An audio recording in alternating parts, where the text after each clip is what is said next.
సిద్దిపేట జిల్లా మిరిదొడ్డి మండలం అల్వాల రైతు వేదిక వద్ద ఉద్రిక్తత పరిస్థితులు నెలకొన్నాయి. యూరియా దొరకని రైతులు అధికారులను బంధించి నిరసన తెలిపారు.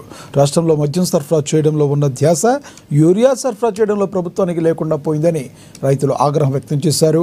యూరియా కోసం పాస్బుక్లతో గంటలు తరబడి క్యూలైన్లో వేచి ఉండాల్సిన పరిస్థితి నెలకొందని మండిపడ్డారు. ఈ క్రమంలోనే రైతులు ఖాళీ మద్యం సీసా పాస్బుక్లను పెట్టి నిరసన వ్యక్తం చేశారు. ఎంపీ రఘునందన్ రావు యూరియా కొరత లేదని కల్లబొల్లి కథలు చెప్పి రైతులను మోసం చేయడం సరైంది కాదని వారు విమర్శించారు.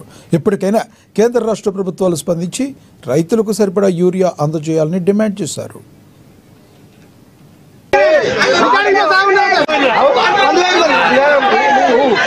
ఒక్క యూరియా బ్యాగ్ ఈ రోజు అలవారులో 3 గంటల రాత్రికి వచ్చి లైన్ కట్టిరు. ఈ ప్రజలు 3 గంటల లైట్కి వచ్చి ఇలా రకరకాలైన పోలీసులను దించారు.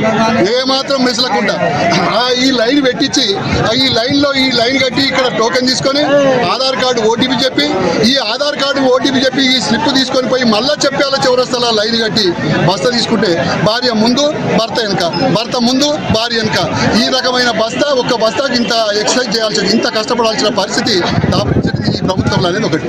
అయ్యా ఇవాళ ఒకే ఒక మాట అడుగుతున్నా.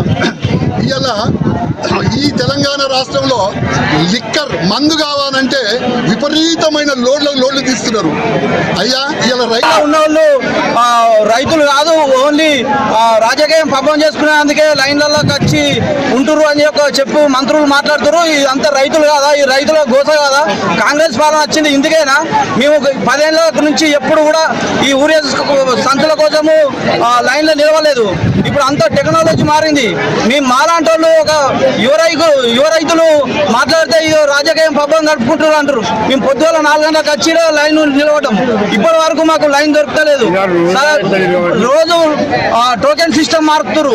ఒక్కొక్క ఏరియా ఒక్కొక్క ప్లేస్ చెప్తున్నారు.